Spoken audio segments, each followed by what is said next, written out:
Live from downtown Detroit, home of WDIV and Click on Detroit, Local 4 News at noon starts now.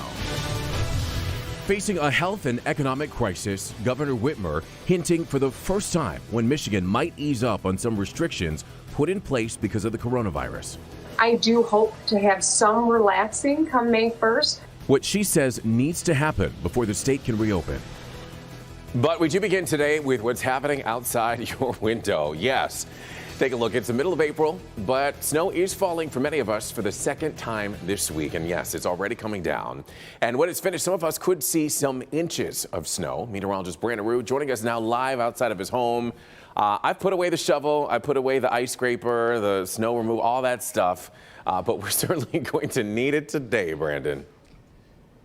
Yeah, some will. A lot of it's just sticking to the grass. It's a little slippery on the driveways and streets, but yet to start really accumulating here in Grosse Pointe Woods, the farthest east really that you can get. So areas south and west of here have been seeing a little heavier snow a little longer, and they're starting to see it stack up. Let's take a look at these temperatures, just hovering right around freezing. Live shot there just north of me in Mount Clemens, where it is a coming down. And here is that 4Live radar. Notice right over southeastern lower, light to moderate according to the contour of lighter blue, but that area just to our west, that is some heavier snow, or at least another round of some moderate to heavy snow.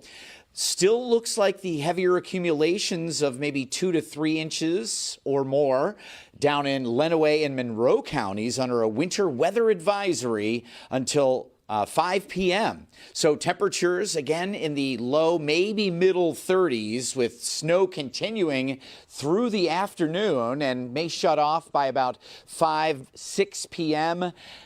Couple of inches possible, yes, Evrod. Again, don't know how much shoveling we're going to do, but certainly be careful on your drive home today. And I'm going to keep it there in the cupboard somewhere, wherever it is. Brandon, thank you. Now to this afternoon's top local headlines on the coronavirus, and it's all centered around the talks that are happening around the country. When is the right time for states to start reopening?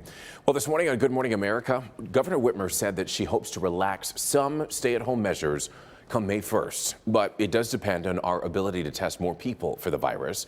Yesterday, she announced that she was joining a bipartisan group of governors to coordinate when to reopen the Midwest. And that includes governors in Ohio, Wisconsin, Minnesota, Illinois, Indiana, and Kentucky. As of yesterday, the state had more than 28,000 cases and more than 1,900 deaths. Business editor Rob Maloney joins us now live with more on the reopening decision. And Rob, this is a real balancing act, weighing health and the economy.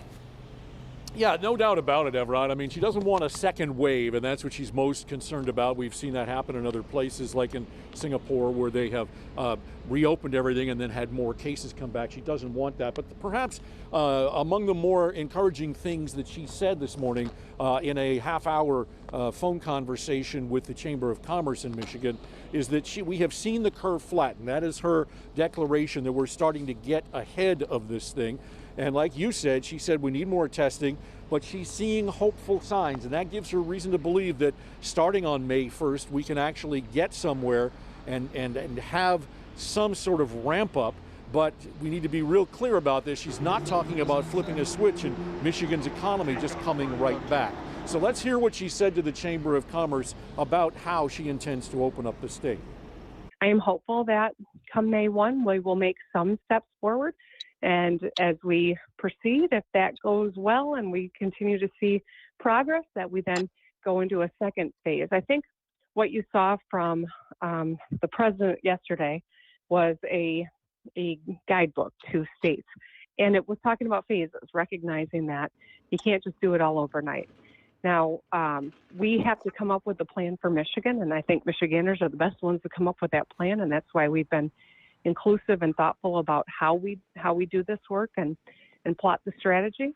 And my hope is that we continue to see this number of hospitalizations and tests, positive tests go down so that we can make these steps forward starting May 1st. So there is some light at the end of the tunnel, but there are other issues that need to be dealt with. And one of the things that the governor did say for the first time, that in her estimation right now, There is a $3 billion budget hole in the state of Michigan. That's going to require sacrifice in the days to come. Reporting live in West Bloomfield, Rod Maloney, Local 4. All righty, Rod, thank you. The president says that more than 24 other states are ready to reopen. He laid out his plan to get the economy going again.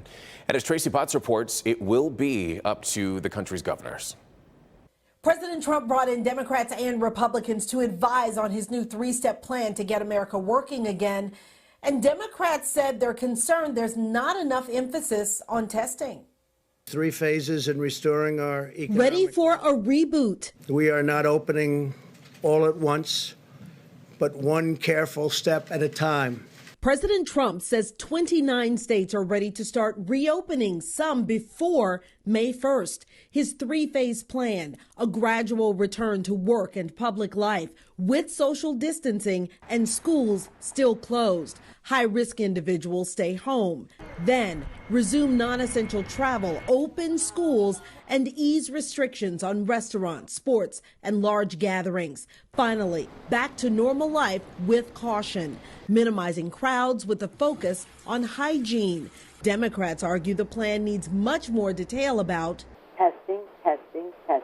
CDC Director Robert Redfield on the Today Show this morning on what states need to do. We're establishing a series of important surveillance points, sites throughout this country, focusing on first nursing homes. We're going to be establishing surveillance sites in some of the inner city clinics that we have and some of the indigenous population clinics. States would begin when coronavirus cases have dropped for 14 days. With jobless claims topping 22 million this month, Americans are protesting, eager to get back to work. The federal government has run out of money for small business loans, a stalemate on Capitol Hill as America prepares to open for business.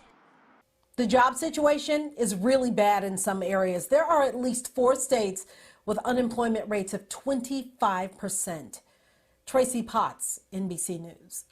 Tracy, thank you. New York, the hardest hit state from this outbreak, extended its stay-at-home restrictions until at least May 15th.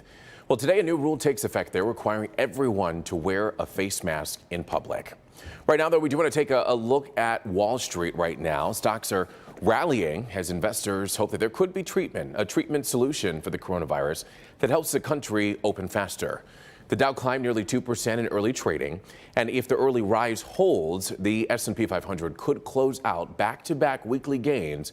This would be for the first time since February.